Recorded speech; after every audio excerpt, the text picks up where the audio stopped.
अस्सलाम वालेकुम वीवर्स, कैसे हैं आप सब। आज मैं आप लोगों को चोको पाई की रेसिपी शेयर करूंगी आपके साथ। ये बहुत ही मज़ेदार बनते हैं। ये देखिए, बाज़ार से भी ज़्यादा अच्छे हम घर पर बना सकते हैं इसको। चंद इंग्रेडिएंट्स के साथ ये बनकर तैयार हो जाते हैं। तो आइए इस रेसिपी को बनाना स्टार्ट करते हैं। बिस्मिल्लाहिर्रहमानिर्रहीम। सबसे पहले जो है, आज मेरे बेटे ने मेरी वीडियो बनाई है और जो है मेरा कैमरा जो है उसका प्रॉब्लम था थोड़ा सा। तो मेरे बेटे ने आज मेरी वीडियो बनाई है, इसलिए आपको लग रहा होगा कि थोड़ा सा कैमरा हिल रहा है। तो ये देखिए, सबसे पहले मैंने जो है एक बाउल में 3 अंडे लिए हैं। अंडों को मैंने जो है उसके अंदर मैं आधा कप चीनी डाली है और मैं इसको, ये देखिए, बीटर की मदद से अच्छी तरह से फ्लफ़ी कर लिया है। ज़रूरी नहीं कि आप बीटर ही इस्तेमाल करें, आप हैंड विस्क के साथ भी इसको बना सकते हैं, बस थोड़ी सी मेहनत लगती है। तो इसमें जो है 1 टीस्पून वनीला एसेंस डाला है और साथ में आधा कप जो मैंने ऑयल डाला है। ठीक है, इसमें आधा कप चीनी, आधा कप ऑयल, 3 अंडे और साथ में 1 टीस्पून वनीला एसेंस। तो जब ये सब चीज़ें जो हैं अच्छी तरह से फ्लफ़ी हो जाएंगी, तब हमने इसके अंदर डालना है 1 कप मैदा। तो मैदे को जो है मैं अच्छी तरह से छान लूँगी। तो मैदे को जो है मैंने अच्छी तरह से छान लिया है। इसमें मैंने डाला है 1 टीस्पून साथ में बेकिंग पाउडर।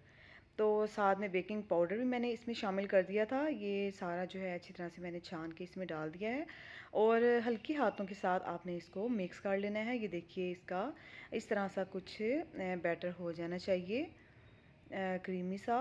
तो इसको जो है अब हमने क्या करना है, हमने एक लेना है नॉन स्टिक पैन। तो उसको मैंने चूल्हे पे रख दिया है और थोड़ा हल्का सा मैंने ऑयल ग्रीस करके ना, तो उसको ब्रश की मदद से इस तरह से फैला लूँगी। तो अब जो है आप चाहें तो इसको बोतल में सारा ऐड कर लीजिए और उसमें थोड़ा सा सुराख करके उसमें से इस तरह से आप पैनकेक्स बना सकते हैं। छोटे छोटे से हमने पैनकेक्स बनाने हैं। मैं जो है चम्मच के साथ बना रही हूँ। तो ये देखिए जी, मेरे बेटे को बहुत शौक चढ़ रहा था, कह रहा था कि मैं बनाऊंगा, मामा आप मुझे दे दें, मैं बनाऊंगा। तो मैंने कहा चलो जी, आप बना लीजिए, ये लीजिए। तो थोड़े से पैनकेक्स जो हैं उसने टर्न कर दिए थे। बच्चों को बहुत शौक होता है इस तरह के छोटे छोटे काम करने का। तो ये देखिए, इसी तरह से जो है सारे पैनकेक्स मैं बनाकर तैयार कर लूँगी। साथ में आज मेरे बेटे ने बहुत हेल्प की है मेरी। और जब ये पैनकेक्स बने थे और इतने पसंद आए हैं सबको कि बहुत ही ज़्यादा। आप इसको ज़रूर ट्राई कीजिएगा, इंशाल्लाह ताला आपको बहुत पसंद आएंगे। आपके बच्चे जो हैं बहुत ही शौक़ के साथ खाएंगे। तो यहाँ पर ये देखिए, मैंने जो है डार्क चॉकलेट ली थी। आप चाहें तो मिल्क चॉकलेट भी ले सकते हैं। मैंने यहाँ पर डार्क चॉकलेट ली है और 1 कप के बराबर ली है।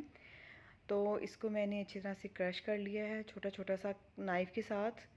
तो अब ये देखिए, मैं इसको डबल बॉयलर पर इसको मेल्ट कर लूँगी। पानी मैंने पहले से बॉयल कर लिया था और अब इसमें मैं इस तरह से शीशे का बाउल रख के इसको मैं मेल्ट कर लूँगी सारी चॉकलेट को। तो ये देखिए, तकरीबन 5 मिनट के अंदर ही ये चॉकलेट जो है इस तरह से मेल्ट हो गई थी। तो इसको जो है हमने क्रीमी सा थोड़ा सा टेक्सचर बनाने के लिए इसमें डालेंगे हम 1 टेबल स्पून ऑयल। तो ऑयल डालने से जो है हमारी चॉकलेट के अंदर और शाइन भी आ जाएगा। तो ये देखिए, हमारी चॉकलेट जो है, चॉकलेट बहुत अच्छी सी क्रीमी टेक्सचर में आ गई है। तो यहाँ पर ये देखिए, मैंने जो है चॉकलेट स्प्रेड है, ये मैंने आपको 2 दिन पहले की रेसिपी में बनाना सिखाई थी। ये वही चॉकलेट स्प्रेड है। तो ये मैं अक्सर बच्चों को ब्रेड पर लगा कर दे देती हूँ, तो बच्चे बहुत ही शौक़ से खाते हैं। तो इस तरह से जो है आपने एक एक करके एक एक पैनकेक उठाना है और उस पर एक साइड पर ये लगाकर और एक पैनकेक और लेना है और इस तरह से आपने जो है बना लेना है एक सैंडविच सा। तो इसी तरह से सारे पैनकेक्स जो हैं मैं चॉकलेट स्प्रेड लगाकर इस तरह से साइड पर रखती जाऊंगी।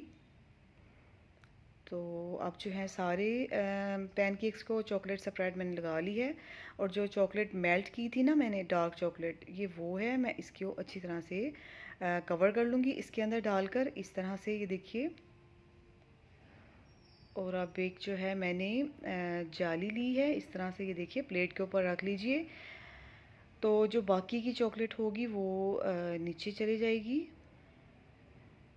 तो सारे जो है मैंने चोको पाई जो हैं इस तरह से चॉकलेट लगाकर रखती गई हूँ, और हमने कुछ देर के लिए इसको फ्रिज में रखना है, तकरीबन 10 मिनट के लिए, तो हमारी चॉकलेट सारी सेट हो जाएगी। तो यहाँ पर मेरे पास जो है पिस्ता बादाम जो है मैंने बिल्कुल बारीक से पीस कर रखे हुए थे। तो आप चाहें तो इसके ऊपर कोई से भी स्प्रिंकल डाल लीजिए, कोई से भी चॉकलेट चिप डाल लीजिए, कुछ भी आप इसके ऊपर डाल सकते हैं। तो ये बहुत ही मज़ेदार बनकर तैयार हुए थे। इंशाल्लाह ताला आपको पसंद आएंगे, आप इसको ट्राई ज़रूर करिएगा। ये देखिए, मैं आपको तोड़ कर दिखाती हूँ। बहुत ही नरम और बहुत ही ज़बरदस्त ये बने हैं। अगर आपको ये मेरी ये रेसिपी पसंद आई हो तो मेरे चैनल को लाइक, शेयर और सब्सक्राइब करना मत भूलिएगा। ओके, अल्लाह हाफिज़।